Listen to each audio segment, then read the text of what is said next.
2MB Studios and hello Twitch.tv on the internet. I'm your host, Misinformation. You know that it's Monday because I see other Dave Thomas in the chat bragging about winning this show. I see Tina Talon in the chat talking about how apprehensive she is about tonight's broadcast. And I see QT14XX in the audience saying, bread. Bread is exactly right. You're here on 2MB Studios and you're about to watch That Sounds Right, the trivia show where it doesn't matter who's right. It only matters who sounds right. We have three incredible contestants here tonight, here to redeem themselves, here for the second time. But before I bring them on, let's meet our co-host, Will. Will, welcome to Monday night. I swear to tell the truth and nothing but the whole truth. So help me God. Deal. That's Will. My deal. That's literally what I'm here for. Will tells the truth every time. Will actually only cares about what is correct. What do I care about, Will? You sometimes care about what's correct, but you care more about what sounds right. Yeah, I care much more. Cosmic joke of the universe. Let me tell you. Yep, the audience loves Will. Actually, Will, you're getting a lot of support in the chat already tonight. Thank you very much, Tina Talon. And QT14XX, bread is correct. Bread is exactly correct. It doesn't just sound right, it is right. That's true. That's factually accurate. Well, I'm super excited about this show. Really? Yeah, we got 3 winners who are coming back for more. Well, we actually, Will, I hate to be the one to correct you this time, but we actually have 3 losers coming back for more tonight. No kidding. Yeah. Yeah, these are 3 contestants who have never won before. In fact, they are coming back because they lost so hard that they're here to redeem themselves. They want to earn that degree from 2MB University that they would get for winning the show. All right, well, I cannot wait. Let's bring those losers on. Let's bring these losers on. We've got 3 people here tonight. We have Mark. Mark, hello. Good evening. Hi there. How are you? Hi, Mark. Happy to have you back. Anything Thanks. You'd like to share with the audience? Thanks for calling me a loser. And I'm going to be a winner today. Wow. Confidence. Mark, I love to hear that because confidence is one thing that really sells me on answers. So that's a great thing to come in with. I'm going to bring on Ryan next. Ryan, good evening. Hello. Hey. Wow. What's up? Ryan, are those books behind you? They are images of books, but this is all images. Nothing is real that anyone is seeing, except for these elbow patches. That's right. I came to play today. Oh, wow. Starting off strong. Mark coming in with the confidence. Ryan coming in with elbow pads and books. I'm really not sure who I'm more convinced by. This is going to be a highly contested degree from 2MB tonight. Let's bring on our third contestant, a fan favorite, Kenny. Welcome back. Oh, it's this. I was expecting this. Oh, we can do finger guns too. Finger guns, raising the roof. Kenny, what's your strategy tonight? Let us in on your secret. Try not to be a loser, but alas, I think I am a loser. Kenny, starting off with, I must say, no confidence and no books behind you. I have a fake sunflower, though. Okay. Oh. Kenny, look. Nice. You know, it's not about how you start the game, it's how you finish the game. So we're going to dive into the first round. Folks, if you're joining us for the first time, we are going to ask a question. We are going to hear 3 answers, 1 from each of our contestants. Now, one of these contestants will be giving a bona fide 100% correct answer. The other 2 are going to be just making up stuff on the spot. We don't know who's who, and it's up to us to decide who we think sounds right. Who we think sounds right will get the points, and they will take home a degree from 2MB University. Folks, are you ready for the first question? Let's do it. Hit it. Question 1, round 1. The small Spanish village of Castrillo de Murcia holds an annual festival known as El Colacho. What notable tradition takes place during El Colacho? All right. We are here. We are in a Spanish village. We're having an annual festival. What notable tradition takes place during this festival, El Colacho? Mark, I'm coming to you for your answer first. Every single week before El Colacho, or in like the month before, it's traditional that everyone buys new shoes and you throw out your old shoes, and there's a big pile of shoes put into the center of town, and there's a big party around the pile of shoes. A big party around the pile of the old shoes. Mark, does this party around the old shoes, does it have any significance? In like medieval Spain, there was a belief in this region of Spain that if you did not change your shoes once a year, that some sort of local demon would come to get you. Modern cultural analysts believe that it was their way of interpreting athlete's foot, basically, is we need to get rid of our shoes or our feet will suffer. I see. Well, there's something to that. Arch support, hygiene, and more. Ryan, I'm going to go to you for your answer next. Yeah, so Mark sounds right, but it's wrong. Because El Colacho, so in Castillo de Murcia, it is a small village, and El Colacho is their word for the devil. So Mark, you were close with the demon reference, but it is the devil. So men in the village, once a year, I believe it's around the feast of Corpus Christi, feast of the body of Christ. They go in the village dressed up as the devil, and out in the streets are arrayed the new babies of the year. They are put on mattresses, about 3 or 4 on each mattress, down the main street, and the devil dressed men jump over the babies. And when they jump over the babies, that it's supposed to cleanse them of original sin. Now, the Catholic Church, in more recent days, has tried to distance itself from that because only baptism can cleanse you of original sin. But if you're a resident of Castillo de Murcia, you can be cleansed of original sin this way. I see. So if you're a medieval baby and die early, like so many did, you'll go to heaven and not purgatory. Wow, because the man dressed as a devil jumped over you. Yes. Yeah. Okay. That's essentially it.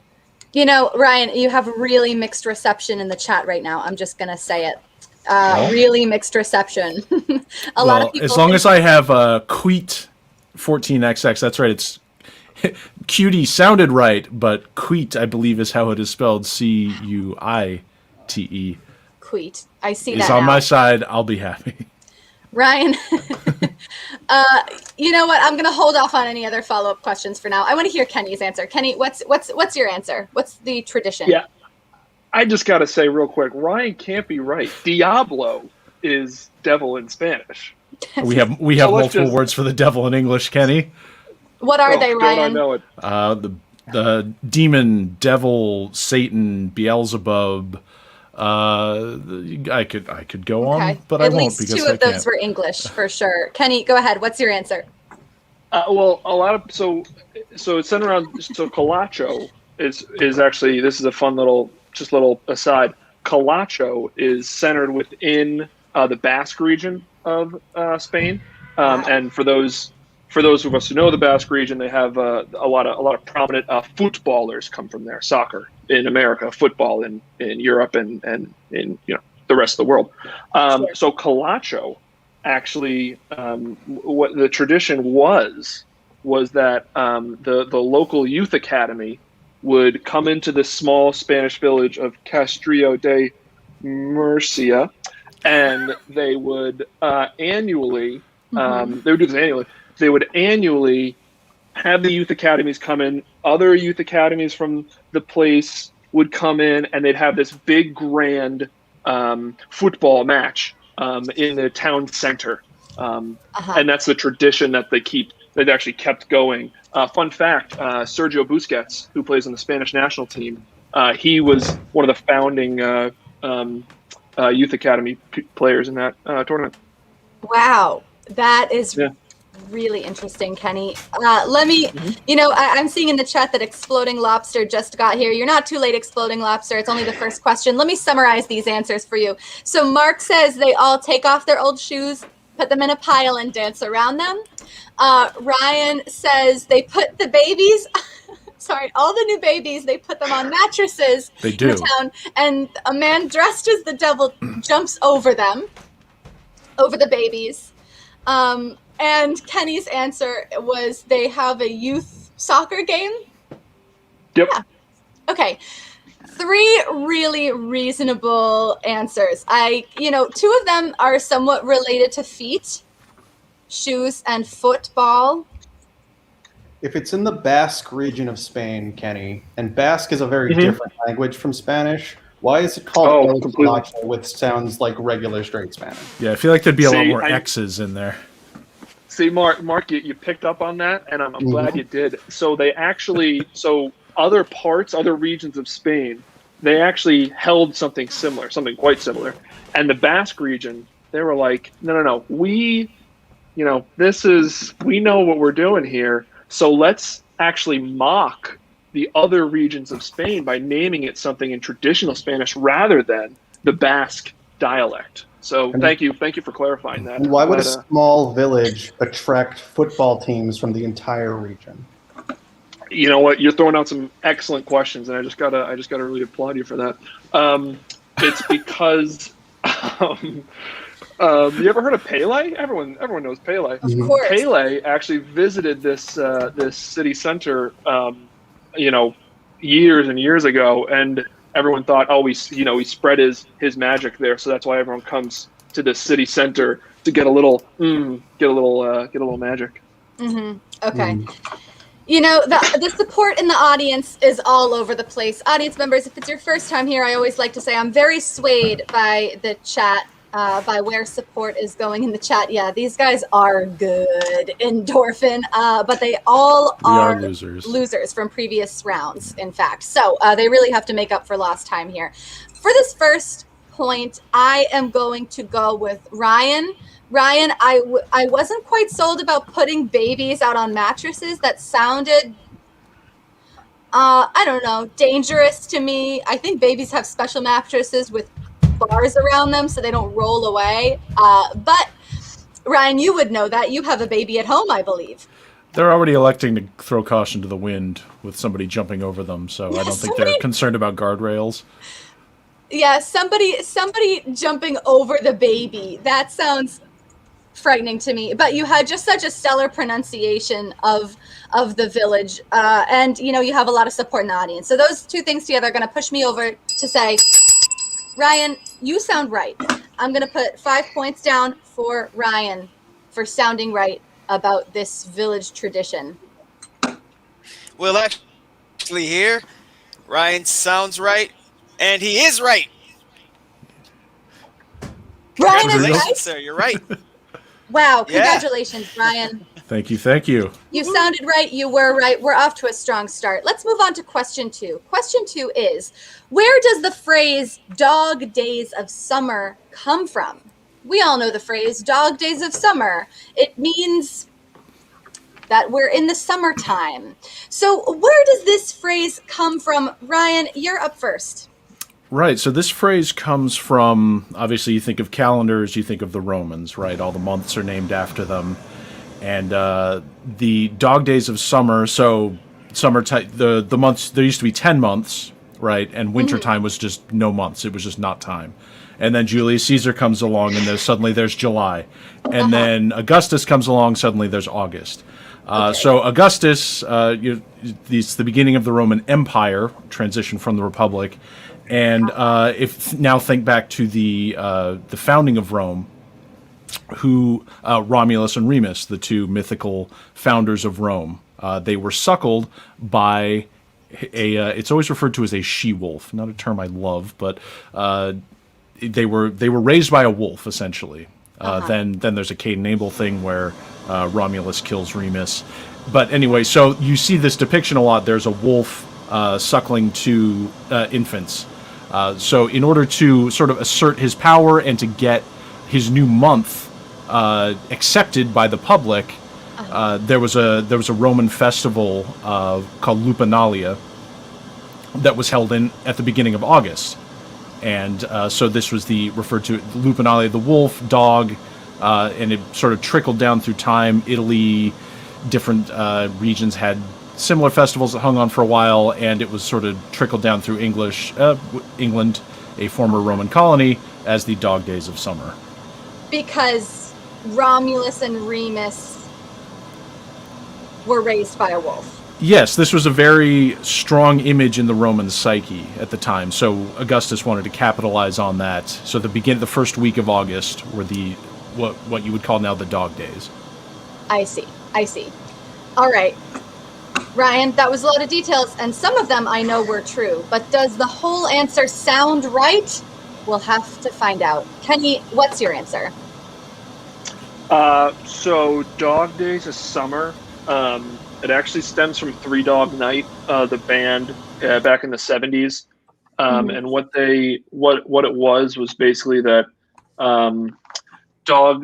Three Dog Night was playing a concert, and the Rolling Stones were supposed to go on out. They were opening for the Stones at some festival. I can't remember which. Okay.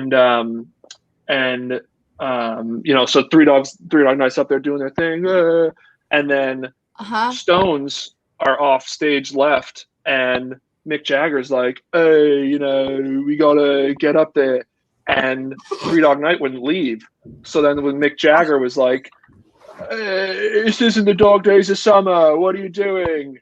And that's when Three Dog Night was like, "Oh, you're up now. Okay, let's get out of here." So Three Dog Night, they left. Stones on. Dog Days of Summer. The Dog Days of Summer because Three Dog Night would not leave the stage. It was Mick Jagger being like, "Hey." Yeah, I believe that. I believe that Mick Jagger would make that noise for sure. Three Dog Night, is that I'm trying to think of an example of a Three Dog Night song. Kenny, can you name one? The one where they're at the party or something? Yeah. Yep. Okay. All right. That sounds right. Mark, let's go to you. What's your answer? So Ryan was partially right in that it is ancient and goes way, way back. But it's older than the Romans. It goes all the way back to the ancient Greeks.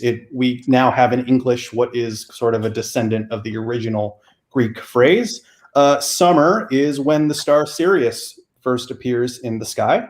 And Sirius is known as the dog star because it's in the constellation Canis Majoris. So the ancient Greeks would say these are the dog days because the dog is in the sky. Okay. Listen, this is, for me, going to be an easier point to give out here. Ryan, you had a lot of details, but you had a lot of words about there being fewer months and adding months in. That's true. Don't believe it. This is true. Why is December, Decem being 10, the 12th month? I know that, but were there really 10? No... Yeah, they didn't really measure months over. The winter was just the winter. And the new year was in March. When they invented months, they made 12 of them. Yeah, Julius Caesar added one, July, and then Augustus added one, August. Ryan, this is true.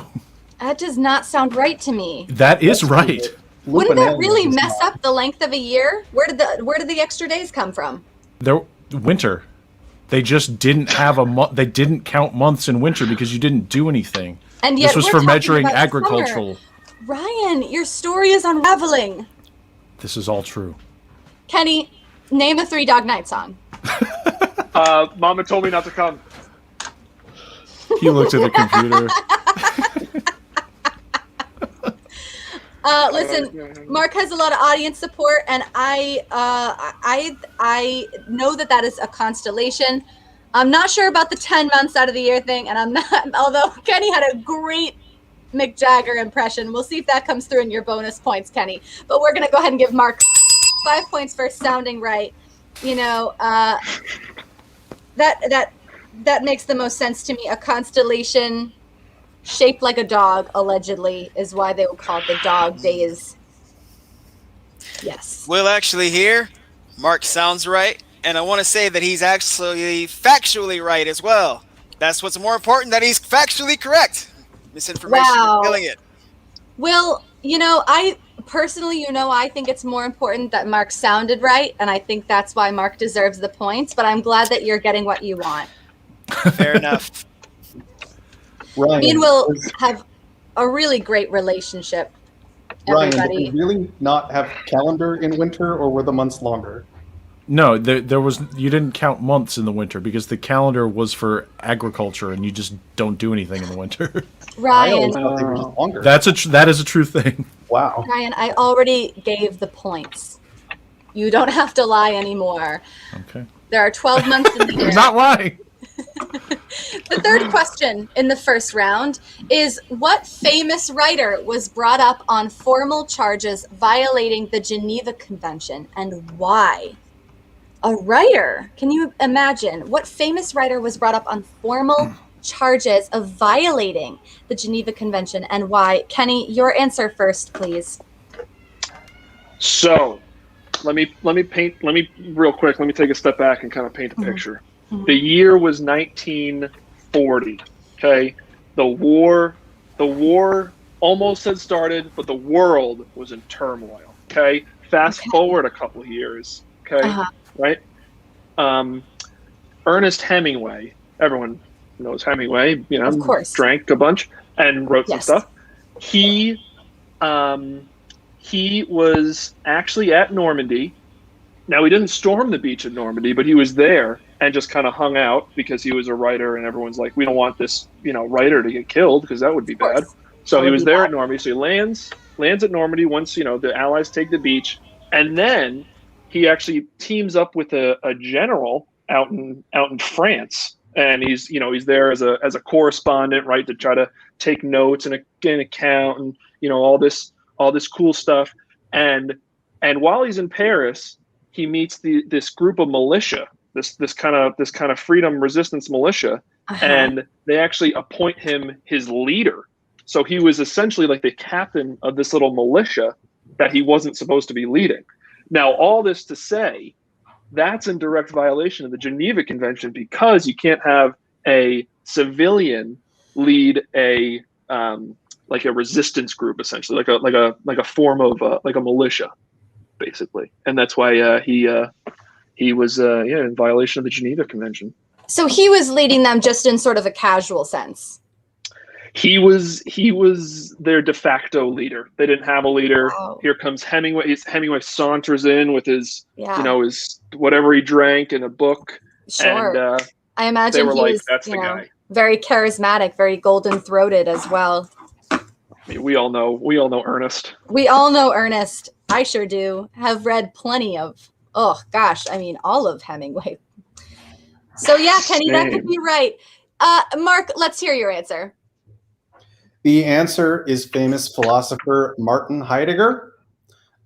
He did things famous, existential philosopher, well known for On Being and Time, famously kind of a Nazi. There's debatable whether that has anything to do with his philosophy, but he did serve an unadmirable role in some camps early in World War II. He was let go, as with a number of the very, very low-ranking guys who were just drafted in, but he was formally charged in the Geneva Conventions.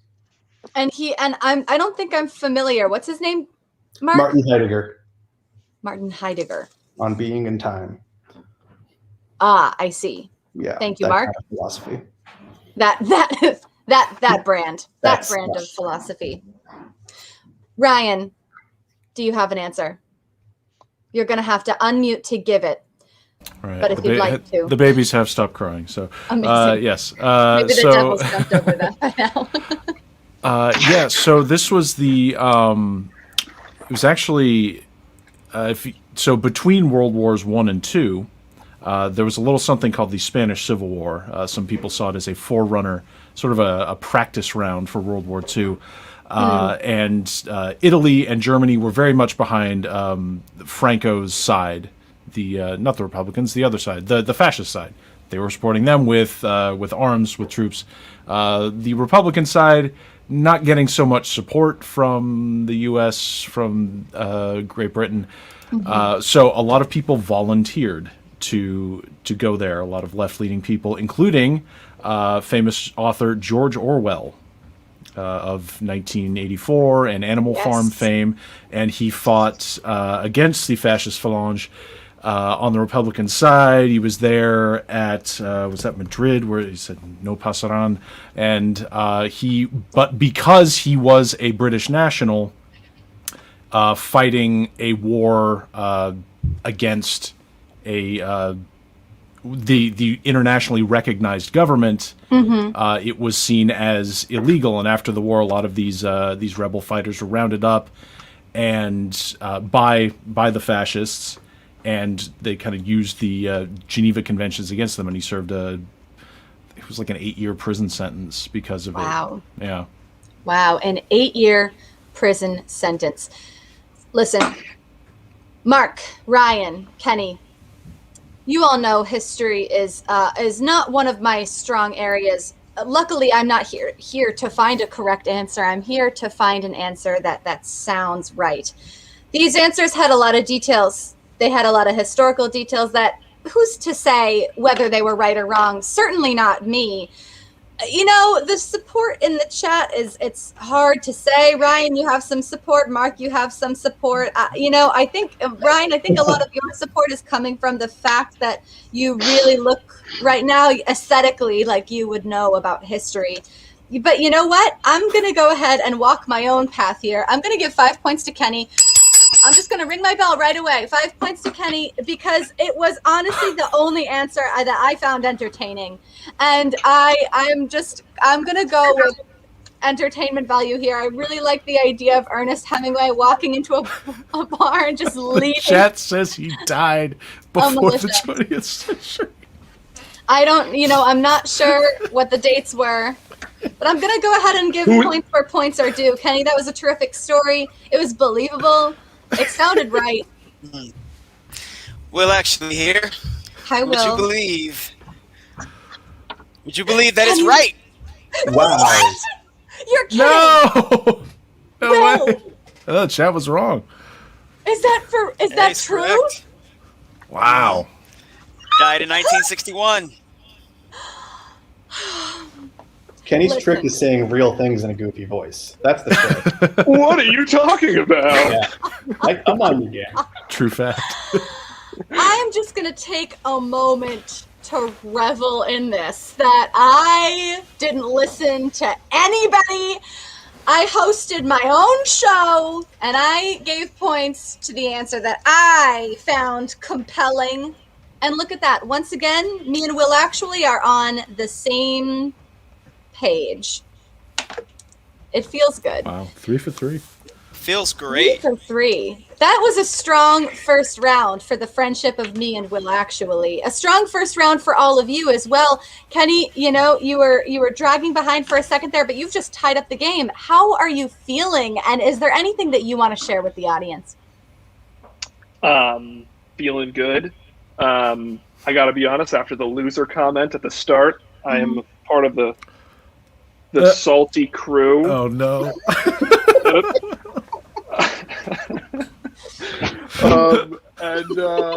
Yeah, I just want. And you know what? I want to plug baseball. Baseball's coming back. It's right around the corner. Very happy about it. Oh, I'm glad you're happy, Kenny. Sweet crack of the bat, the green grass. That sweet crack of the bat. Is there anything like it? Cricket, maybe. All right, let's move on to round 2. Kenny, thank you for those strong messages. The first question in round 2 is, Michael Lotito was a French entertainer known for what bizarre talent? Is a French entertainer, so maybe Michel Lotito. I don't speak French, but this entertainer was known for a bizarre talent. I can't wait to hear your answers on this one. Mark, what was the bizarre talent of this French entertainer? Michel Lotito is the father of contortionism.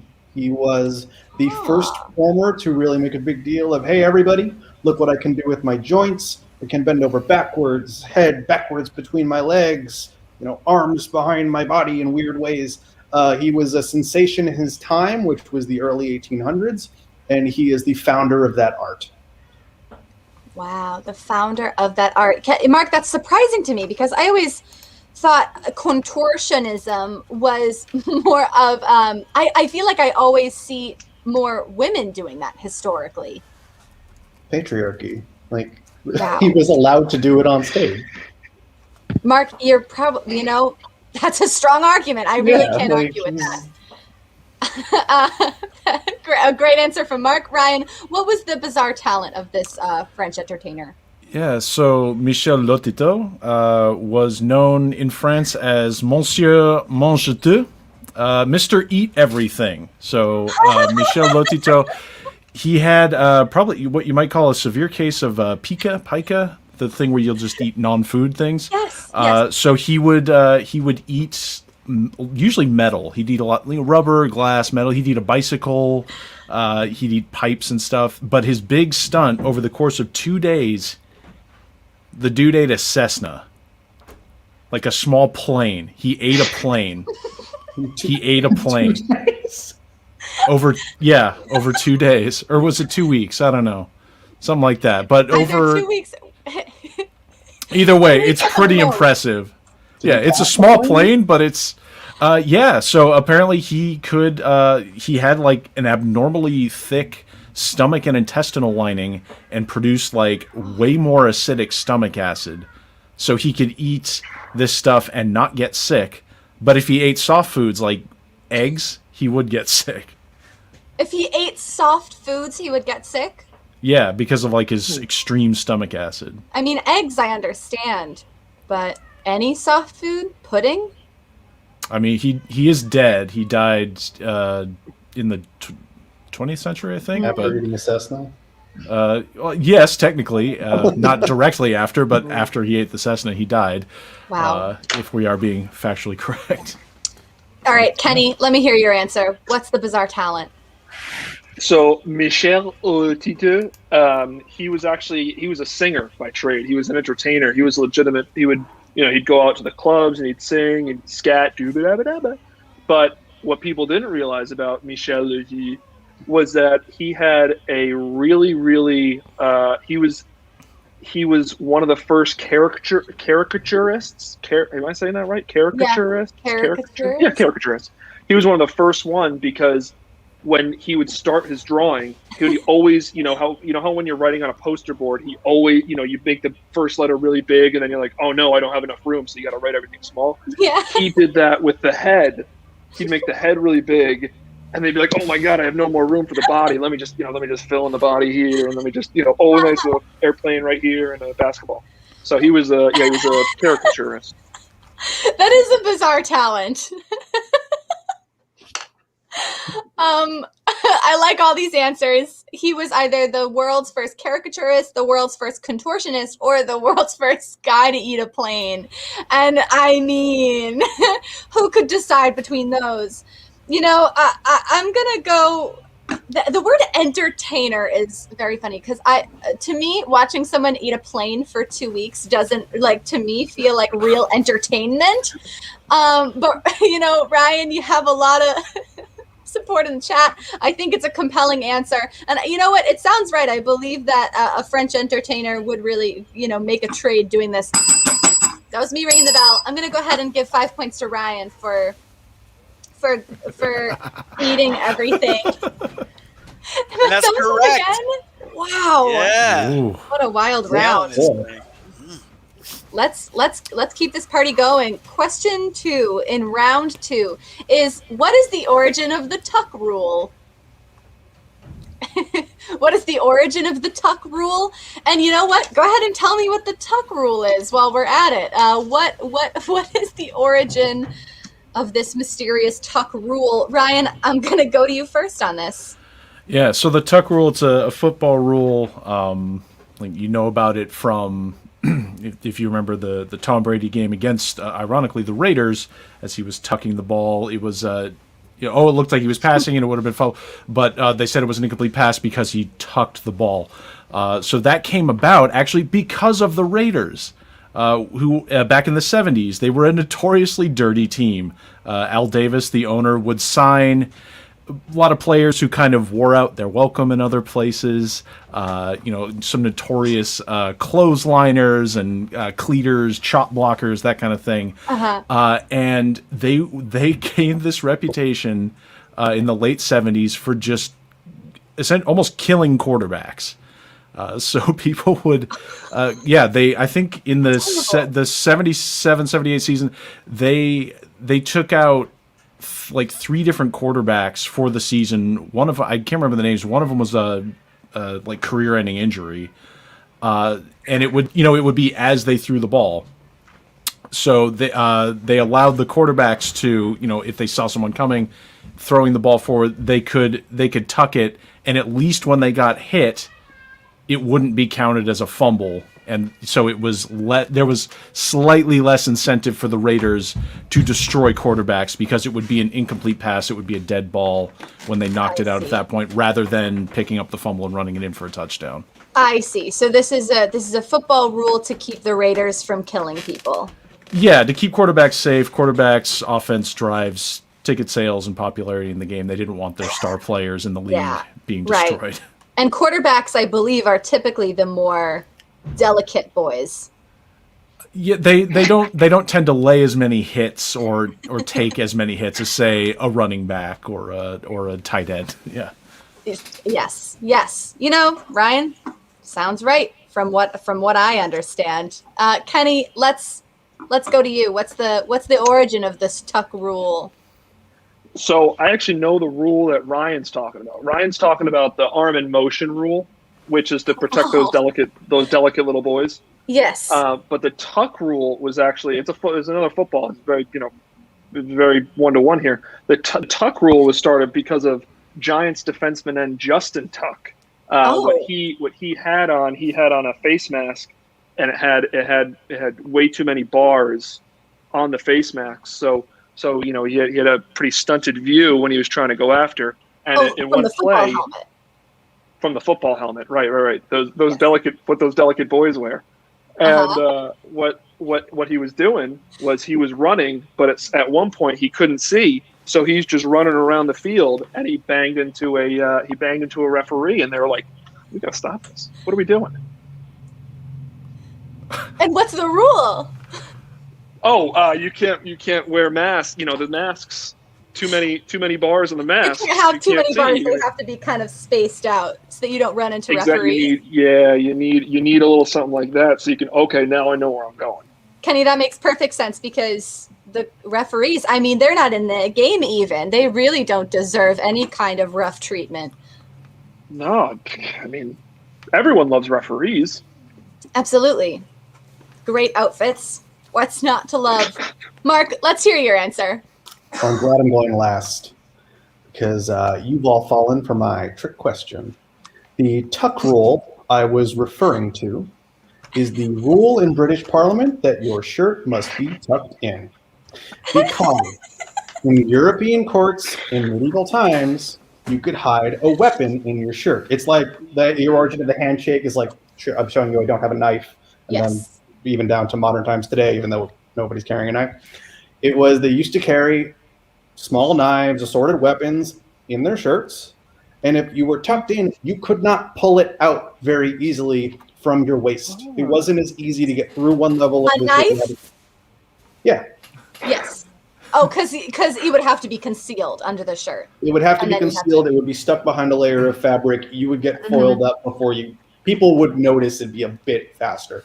And there became a rule in Parliament that courts and then Parliament, men must wear their shirt tucks. This is in fact why men in general in formal settings have to have their shirt tucked in. Yes, because knives are not allowed in that environment. Of course, but people had them all the time. It was medieval court, Right. Yes. All three of these answers make sense. We don't want quarterbacks to be injured. We don't want refs to be injured. And we don't want people bringing knives into inappropriate spaces. Could they not have just worn a coat? and pull it out of their coat? It was medieval times. Tunics were the thing. It is a slightly outdated rule, but it made sense at the time with the clothes that commoners tended to wear. Commoners. Also, an overcoat was seen as very... All right, listen, Mark, you have a lot of support in the chat. You also have a lot of naysayers in the chat about this tuck rule. Listen, Kenny and Ryan, your minds went to football. Mark, your mind went to Parliament. Anybody could really be right here. And, I think I'm going to give this point to Kenny, because it's the one to me that is the most straightforward here. You can't blind a football player with, that could be too dangerous. I'm not really sure what the tucking Ryan was talking about, and Mark, you have too many naysayers in the chat. Wow. Well, actually, here, Kenny is incorrect on that one. It was Ryan who was most correct. It actually happened because of that game between the Raiders and the Patriots. It wasn't anything to do with it beforehand, as far as I can tell. Ryan, anything to correct me on? As my chat jumps into the way. No. Did I scoop somebody's answer? I think you were so. Wait, Ryan, did you take Kenny's answer? I guess. Ryan lied. I didn't think so. Right. Ryan, were you making that up? I thought they got rid of the tuck rule. They implemented it because of that game. So when you started going, I was like, all right, go for it. You know what? You still got it.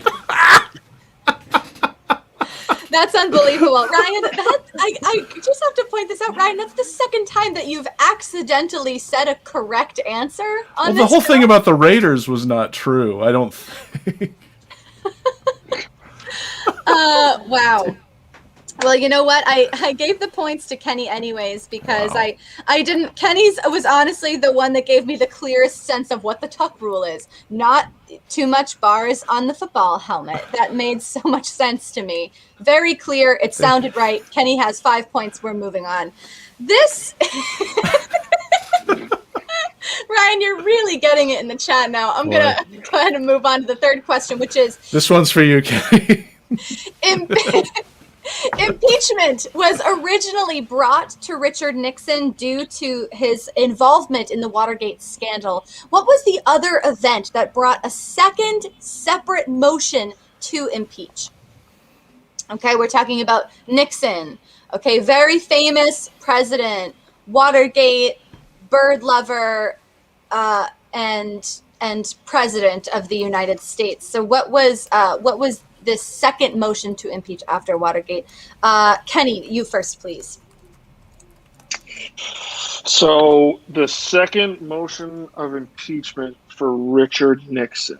That was, I am fairly certain it had to do with Vietnam. And I think it was because of, him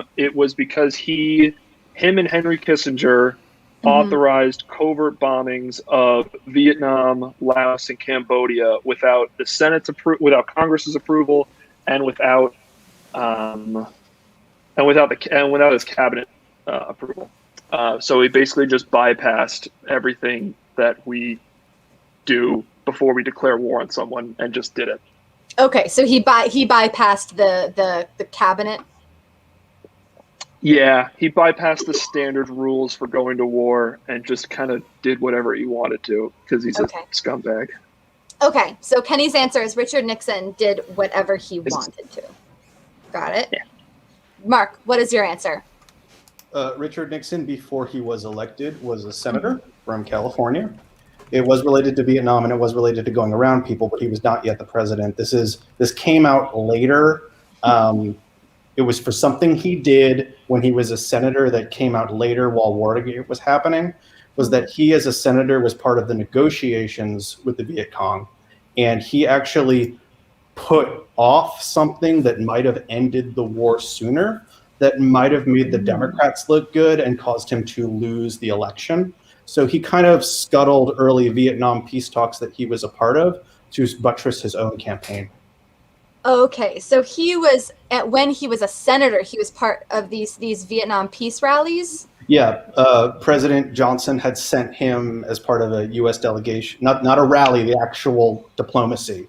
I see. He was not as he did not try his hardest on purpose to make the war go longer. People would be angrier at Johnson's party, the Democrats, and he, the Republican nominee, would win the presidency. Well, he hadn't yet begun his campaign, but he wanted, obviously, the Republican to win. Right.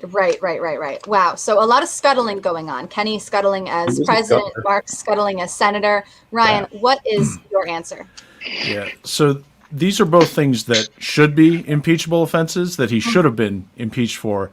However, in bringing impeachment charges, they were trying to just, as you often do in a court case, you just try to put as many charges in there as possible, hoping that something sticks and to make your opponent look more guilty. So in addition to what we know from the Watergate scandal, Nixon taped everything. He taped all of his conversations. And when they were going through these conversations, he made a threat of violence to a sitting senator, Sam Ervin from North Carolina. And so there's a recording of him saying, I'll do my best Nixon here. Is I ought to beat that son of a bitch within an inch of his life. And they actually added an impeachment charge because of that, because he threatened physical violence to a sitting senator. Wow. Oh, let's just move right along. It's all over, Ryan. That Nixon impression was spot on. And that also sounded familiar to me. I think I remember something about that sort of vulgar language used by President Nixon and threatening. That all checks out. That's a point for Ryan. Good impression. For a good impression, sounded right. Wow. Sounded right, unfortunately was not right. Kenny was correct on this one. Wow, Kenny. Rob. Yay.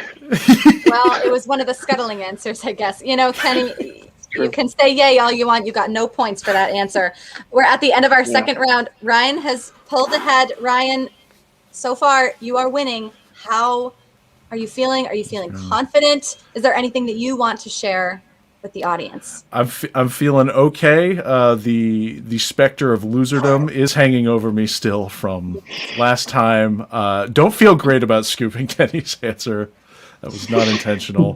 Although I did love the Justin Tuck poll and the rule to protect him from himself, essentially. I just remember his face snacks being so intense. I do remember that. I always thought fingers would get caught in there. That's what seemed dangerous to me about it.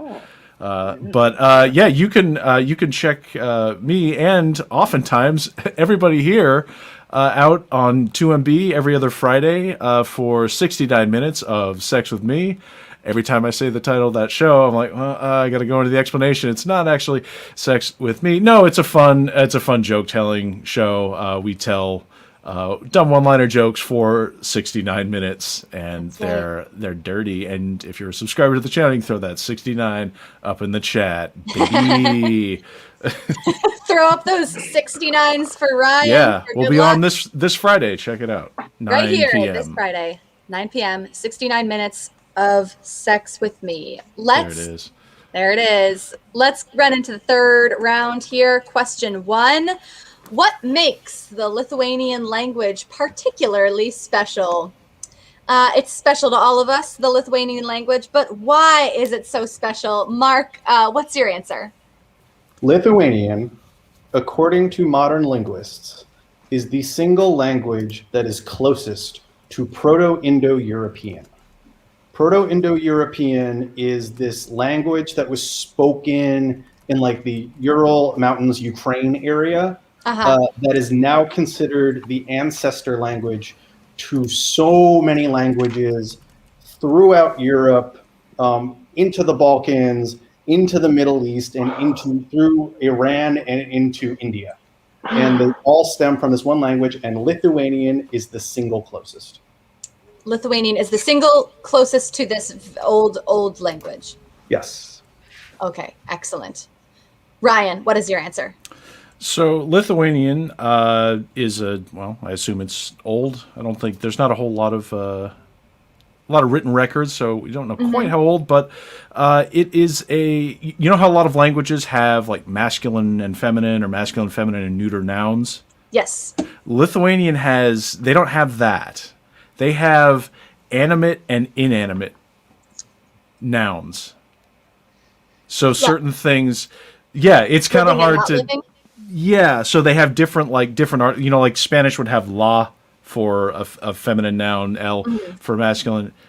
This has they differentiated between animate and inanimate. So if something's alive, it's declined one way. If it is not alive, it's declined another way. And things that are kind of in between take different. Like the word for hand is an inanimate noun for some reason. But the word for eye is animate. It's strange. That could be true. Mark had a historical answer. Ryan had a syntax answer. Kenny, let's hear your answer. So when the Berlin Wall finally fell and Europe is all celebrating, let's all kiss or whatever, Lithuania, Latvia, and blank on the last one. I think it's Estonia, but I don't want to say it. But I think the Baltic states.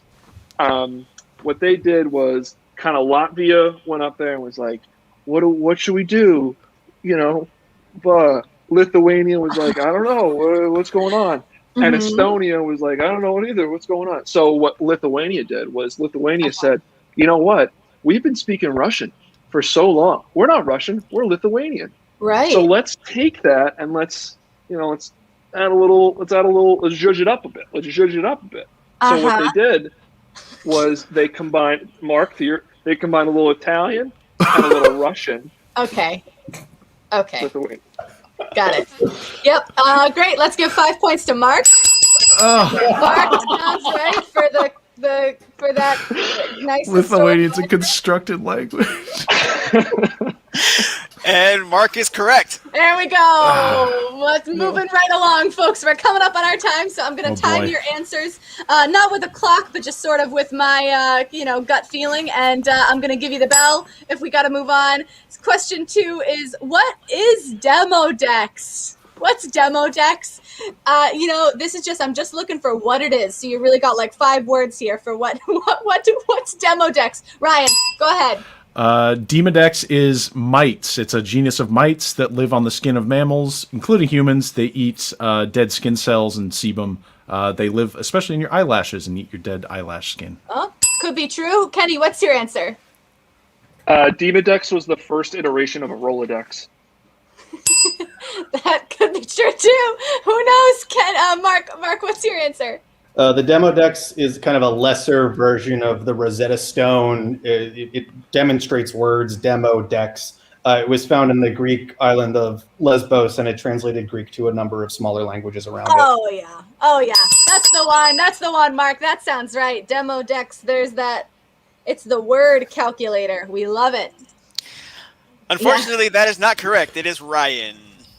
Oh, those bugs in the eyelashes? The mites on your skin, yeah. I thought if that were true, I thought it would be like dermodex, because derm is skin. I don't know. Who knows how words get created. If we had a demodex, maybe we could figure it out. Let's move on to the third question, which is, what is an adinaton? Adinaton. What is it? Kenny, what's this thing? This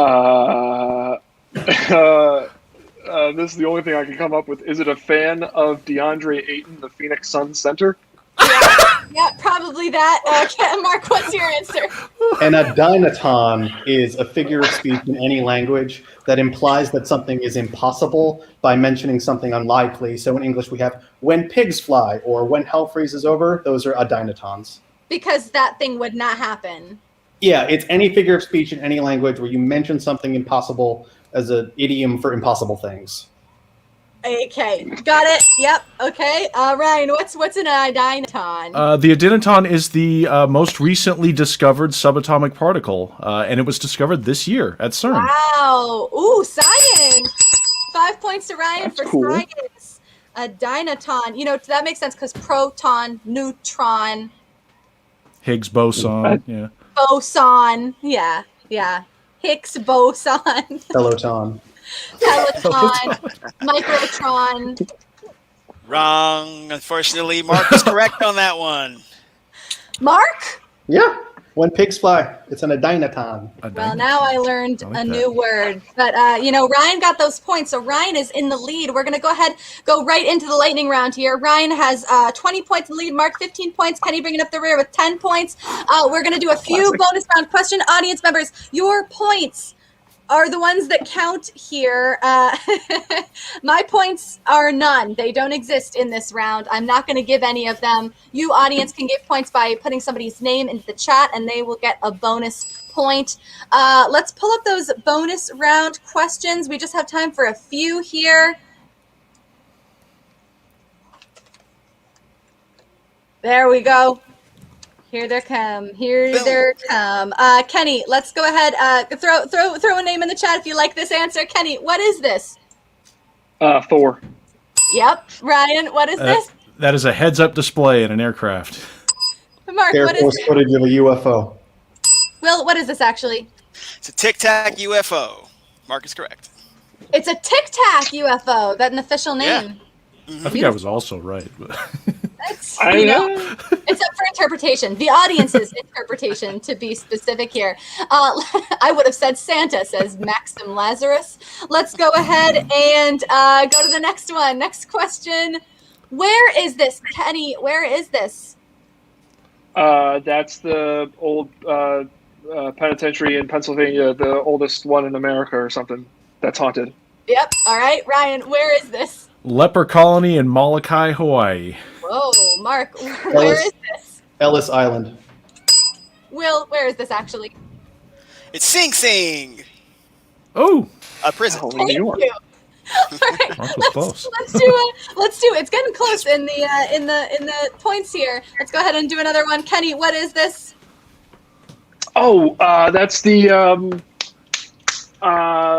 rose Okay, diamond. Ryan.